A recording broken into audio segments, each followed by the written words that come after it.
সন্ধ্যের টিফিনের জন্য এক দুর্দান্ত মুখরোচক খাবার কি ভেজিটেবিল চপ দেখে লোভ লাগছে তো চলুন ছটপট করে কিভাবে বানাতে হয় সেটা তো আপনাদের সাথে শেয়ার করে ফেলি। সবার আগে বলে রাখি তো welcome back to my channel Soumi's glam up. সবার ফার্স্ট আমি এখানে নিয়ে নিয়েছি বিটরুট। বিটরুটগুলোকে ভালো করে আমি ছুলে নিয়েছি, তারপর সেগুলোকে ভালো করে ঘষে নেব। আমি এর সাথে গাজরও ঠিক একইভাবে ঘষে নিয়ে নিয়েছিলাম, যেটা আমার এখানে ভিডিওতে দেখানো হয়নি। আপনারা কিন্তু অবশ্যই সেটাও নিয়ে নেবেন। আমার বিটরুটের পরিমাণ এতটা হয়েছিল, তো তোমরা তোমাদের পরিমাণ মতো মেপে তারপর নিয়ে নিও। তো এরপর চলে যাই রান্নার প্রসেসে। তো এখানে আমি সবার ফার্স্টে কড়াইতে নিয়ে নিয়েছি তেল। তেলটাকে একটু গরম করার পর তার মধ্যে দিয়ে দেবো আমাদের ঘষে রাখা যে বিট, সেটা সমস্তটা দিয়ে দেবো। আর তারপর সেটাকে ভালো করে একটু মিক্সড করে নেব তেলের সাথে, যাতে সেটা একটু হালকা মজে যায়। ততক্ষণ একটু হালকা নাড়াচাড়া করতে থাকবো। করার পর মাঝখানে আমি ঘষে রাখা সামান্য আদা, সেটা আমি দিয়ে দিচ্ছি। দিয়ে এটাকেও আমি ভালো করে এটার সাথে মিক্সড করে নেব, যাতে কোনো রকম আদার কাঁচা গন্ধটা না থাকে, সেই হিসাবে ভালো করে কিন্তু মিক্সড করে নেবে। তার মধ্যেই আমি দিয়ে দিয়েছি গাজরটা।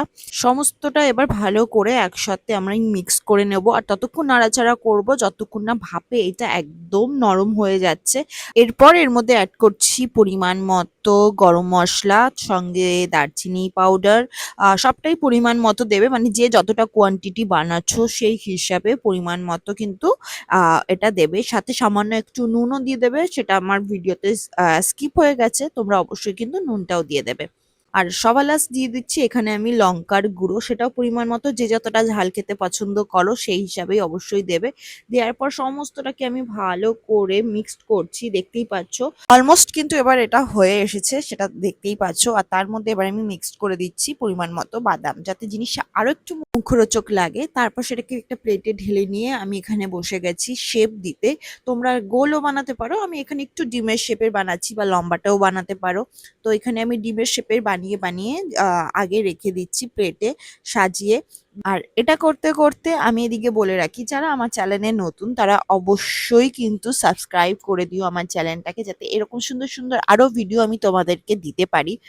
তার জন্য কিন্তু অবশ্যই সাবস্ক্রাইব কিন্তু করতে হবে। কথা বলতে বলতে দেখো এখানে অলমোস্ট কমপ্লিট হয়ে এটা শেপ করার সময় খেয়াল রাখবে জিনিসটা যেন কোনো রকম ফাটা না থাকে, মানে একটু চেপে হাতে শেপটা দেবে, যাতে কোনো রকম ভাজার সময় ফেটে না যায়। তো এখানে তারপর আমি ব্রেড কাম আর চালের গুঁড়ো দুটো একসাথে মিক্সড করে নিয়ে নিয়েছি, আর একটা সাইডে কর্নফ্লাওয়ার গুলে নিয়েছিলাম। তো ফার্স্টে ডিপ করে নিয়েছিলাম কর্নফ্লাওয়ারে, দেন তারপর সেই ডিপ থেকে উঠিয়ে এখানে ব্রেড ক্রাম আর চালের গুঁড়ো যেটা মিক্স করে নিয়েছিলাম সেটাকে মধ্যে ভালো করে মিক্সড করে নিচ্ছি। তোমরা এই সেম প্রসেসে প্রত্যেকটা করবে। তোমরা চাইলে এই সিঙ্গেল একবার কোটিং করেও ছেড়ে দিতে পারো, আবার চাইলে তোমরা ডবল কোটিংও করতে পারো। আমি এখানে কিন্তু প্রত্যেকটা ডবল কোটিং এ করেছি, সেটা দেখতেই পাচ্ছ। Double coating same process. ফার্স্টে কর্নফ্লাওয়ারে ডিপ করে নিয়েছি, তারপর ব্রেড ক্রামে আলো মতো করে মিক্সড করে নিচ্ছি। তো এইভাবে খুব সহজ পদ্ধতিতে তোমরা কিন্তু এটা করে নিতে পারো। দেখতেই পাচ্ছ এক একটা শেপ কতটা বড় বড় হয়ে যাচ্ছে।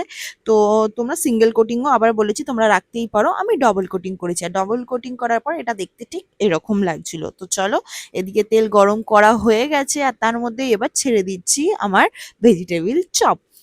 ততক্ষণ ফ্রাই করব যতক্ষণ এটা ভালো মতো কালার না নিয়ে নিচ্ছে।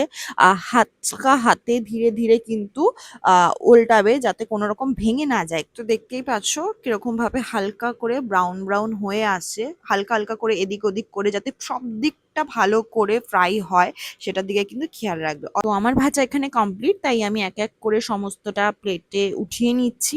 তো কতটা ব্রাউন হয়েছে সেটা তোমরা দেখতেই পেয়েছো। তো এতটাই ব্রাউন করে তোমরা কিন্তু ভাজবে। আর ফাইনালি এটা ছিল তার লুক। দেখতে কেমন হয়েছে অবশ্যই জানিও, আর ভালো লাগলে অবশ্যই একটা লাইক কমেন্ট করো, আর সাবস্ক্রাইব করতে ভুলো না আমার চ্যানেলকে সৌমিস গ্ল্যাম আপকে। তো চলো খেয়ে টেস্ট করে দেখি। তো আজকের সন্ধ্যাটা কিন্তু জমে যাচ্ছে। দেখা হবে খুব তাড়াতাড়ি নতুন একটা ভিডিওর সাথে, ততক্ষণ টাটা।